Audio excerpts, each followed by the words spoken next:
来继续来看中山高速公路杨梅的路段，透早6点，一台大货车去弄到一台半连结车，这一个弄，唔那2台车弄甲海溜溜。这个大货车顶载3只猪仔，嘛滴落高速公路，3只猪是安尼哭哭走。 辛苦着警察咯，伫个高速公路顶虐猪、掠猪，嘛造成大塞车，塞将近3点钟。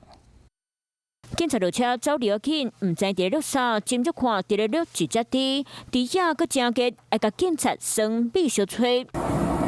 地点就伫咧国道，2台大车停伫咧边仔，搁有2台救援车当伫咧作业。这么简单掠到猪仔，派吊车给吊起咧车顶。代志就发生伫咧今仔日透早要我6点时，国道1号杨梅路段5线线半连结车吊车，伫咧挂车道慢慢驶，边仔林驾驶敢若操作无好势去弄到伊的车，互家己货车顶的3只猪仔离家出走，伫咧国道顶爬走。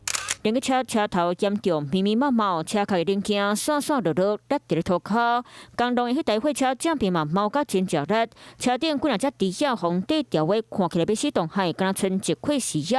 现场嘛处理要3点钟的时间，才会有正常的通车。本件交通事故于8时50分。